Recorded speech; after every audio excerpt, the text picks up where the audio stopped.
Salam kasih, damai, dan sejahtera. Tuhan memberkati, menyertai, dan melindungi. Salve.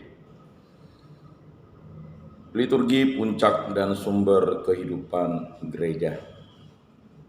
Akan tetapi liturgi itu puncak yang dituju oleh kegiatan gereja dan serta-merta sumber segala daya kekuatannya. Sebab usaha-usaha kerasulan mempunyai tujuan ini, supaya semua orang melalui iman dan baptis menjadi putra-putra Allah, berhimpun menjadi satu, meluhurkan Allah di tengah gereja, ikut serta dalam korban, dan menyantap perjamuan Tuhan. Di lain pihak, liturgi sendiri mendorong umat beriman supaya sesudah dipuaskan dengan sakramen-sakramen Paskah menjadi sehati sejiwa dalam kasih. Liturgi berdoa supaya mereka mengamalkan dalam hidup sehari-hari apa yang mereka peroleh dalam iman. Adapun pembaharuan perjanjian Tuhan dengan manusia dalam Ekaristi menarik dan mengobarkan umat beriman dalam cinta kasih Kristus yang membara. Jadi dari liturgi, terutama dari Ekaristi, bagaikan dari sumber, mengalirkan rahmat kepada kita, dan dengan hasil guna yang amat besar diperoleh pengudusan manusia dan pemuliaan Allah dalam Kristus, tujuan semua karya gereja lainnya. Perlunya persiapan pribadi.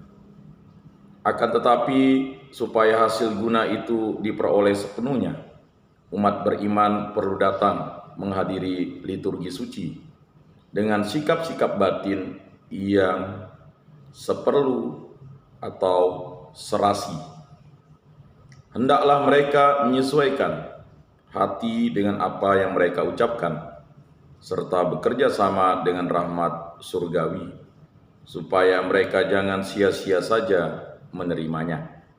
Maka dari itu, hendaklah para gembala rohani memperhatikan dengan saksama supaya dalam kegiatan liturgi jangan hanya dipatuhi hukum-hukumnya untuk merayakannya secara sah dan halal, melainkan supaya umat beriman ikut merayakannya dengan sadar, aktif, dan penuh makna. Liturgi dan ulah kesalehan. Akan tetapi hidup rohani tidak tercakup seluruhnya dengan hanya ikut serta dalam liturgi.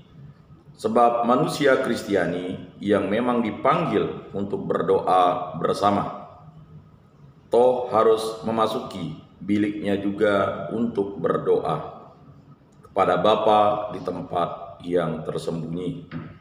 Bahkan menurut amanat Rasul Paulus, ia harus berkanjang dalam doa. Dan Rasul itu juga mengajar supaya kita selalu membawa kematian Yesus dalam tubuh kita, supaya hidup Yesus pun menjadi nyata dalam daging kita yang panah. Maka dari itu, dalam korban misa kita memohon kepada Tuhan supaya dengan menerima persembahan korban rohani, Ia menyempurnakan kita sendiri menjadi korban abadi bagi dirinya. Ulah kesalehan umat Kristiani asal saja sesuai dengan hukum-hukum dan norma-norma gereja. Sangat dianjurkan, terutama bila dijalankan atas penetapan tahta apostolik.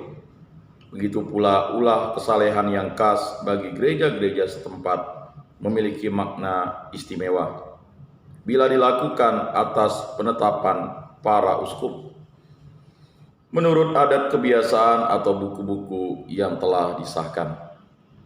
Akan tetapi sambil mengindahkan masa-masa liturgi, ulah kesalehan itu perlu diatur sedemikian rupa sehingga sesuai dengan liturgi suci, sedikit banyak harus bersumber pada liturgi dan menghantar umat kepadanya.